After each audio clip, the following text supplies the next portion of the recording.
Why does it look like this? Hyundai's new Verna is great, sitting on the verge of being excellent. No longer does it feel like transportation. It feels like a welcoming experience, possibly the best in the segment.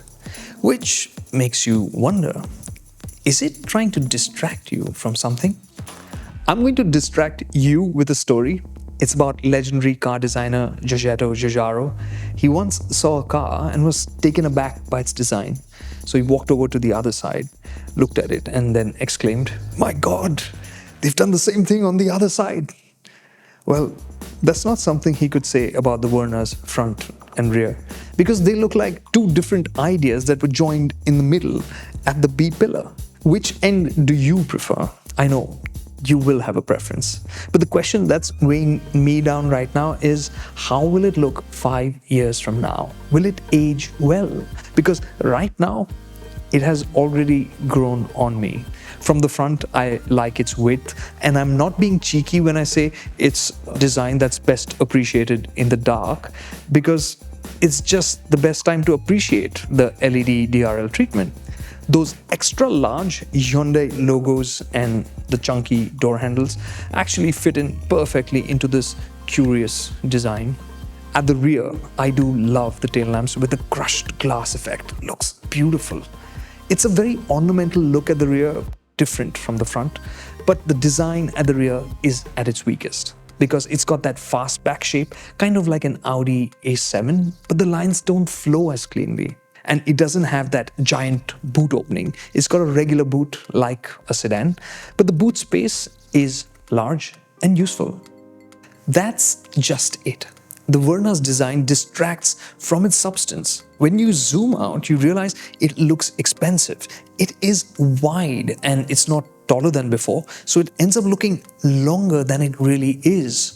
The glass area, the windows, make it look like a showcase for the occupants on the inside. And it's holding back on the bling as well. It doesn't use too much of chrome. Instead, it uses a satin finish. And the turbo variants, they use a darker shade for the grille, for the wheels, and it has red accents as well to give it that sportier feel. The Verna is much easier to appreciate on the inside because it creates one experience. It's lounge-like because of 3 reasons. Firstly, it feels spacious. You can feel the width in the front seats, and the rear seat is a completely different experience compared to any Verna in the past. A 6-footer can sit comfortably there, and it's the widest back seat in the segment, so it will be the best at accommodating 3 there. The large windows also make the cabin feel more airy. Second is the modern design. The shrunken dash opens up the sense of space, and the lines are minimal. The way the ambient lighting is integrated into the dash is a great example of this. But the way the lighting is handled on the door pad is quite immature. I wish I could do away with that. And I do wish that the white interior was offered on both the trims. It's a reason for me to pick the less powerful petrol engine. It just looks cool and classy. The Turbo Petrol gets black interiors, which to me change the mood and eat into the sense of space. Third is the sound insulation. It's why the Verna doesn't just look like a lounge, it feels like a lounge. It makes it feel relaxing, whether you're the one who's doing the driving or the one who's chilling in the backseat, whether it's at standstill or on the go. It's a big one. This being a Hyundai, it's not shortchanging you in terms of technology or features. The front seats are cooled and heated. The driver's seat is powered. You get those two 10.25-inch screens, which look great. But the details that I like are the storage spaces in the cabin, like the door pockets, really well designed. Good job, Hyundai.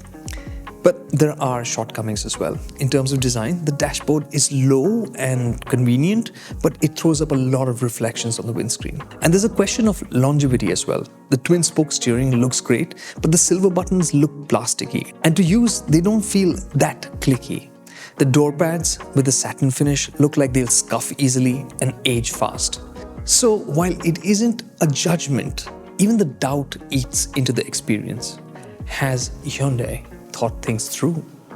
Clearly, Hyundai thought a lot about what was to be packaged under there, because you can't go wrong with the choices on offer.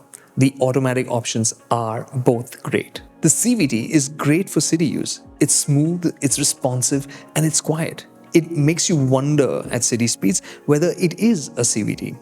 When you accelerate hard, you do hear the engine, but even then it's distant and only for a bit because the CVT works in steps. A lot of the credit has to go to the sound insulation because it just cuts out a lot of the noise associated with CVTs. And on the highway, when you're driving faster, it doesn't feel strained. It's got the performance to cruise easily, and when you want to go faster, it's good for that as well. The CVT has steps, so you can use the pedals to get faster acceleration for when you're in a hurry. For highway use and faster driving, you will appreciate the big upgrade on the Verna. Its turbocharged petrol engine is now much bigger and more powerful. It's got 160 PS of power. And the dual clutch transmission has also been upgraded.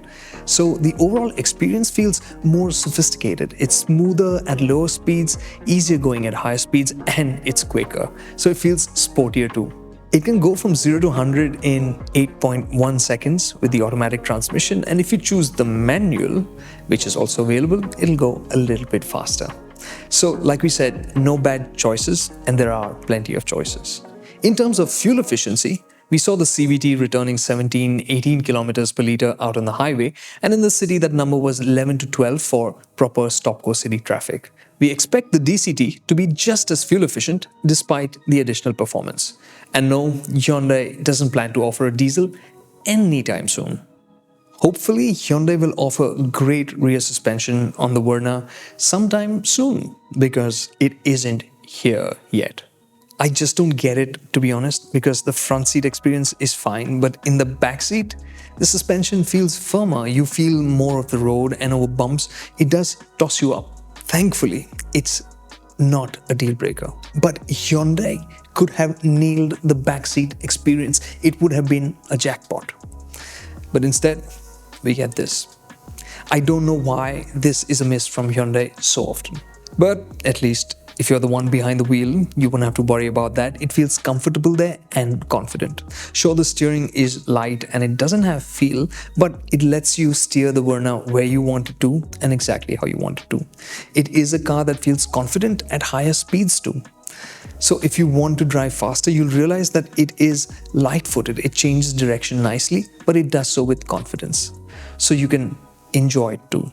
Aside from the usual safety features, the Verna's suite of autonomous driver assistance systems is one of the better ones on offer in the country today. It works smoothly and doesn't get freaked out by our conditions. It can be actually helpful.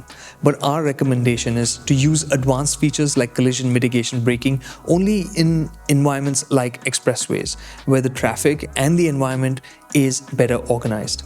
Because even a stray incident can trigger panic braking, which could result in a rear-end collision. In terms of features, the Turbo variant offers one extra feature, adaptive cruise control with stop and go functionality, which is possible because it's got a rear disc brake with electronic parking brake functionality. Keeping the ghost of crash tests aside, the Verna comes across as not just great, but excellent. Weighing up its pros and cons seems like a bit of nitpicking. Yes, the quality could have been better, the rear suspension should have been better, but the gains made by the Verna far outweigh its shortcomings. You could choose from either of the engines and automatic transmissions. The CVT is great for the city and the DCT is better for the highways. I would drive either happily, and I'd happily be driven in the Verna as well. It's practical to live with and it's convenient too. And it's great value for money as well. So the distraction created by the Verna is really for itself. If it hadn't been trying so hard to be noticed, it would be so much better for it.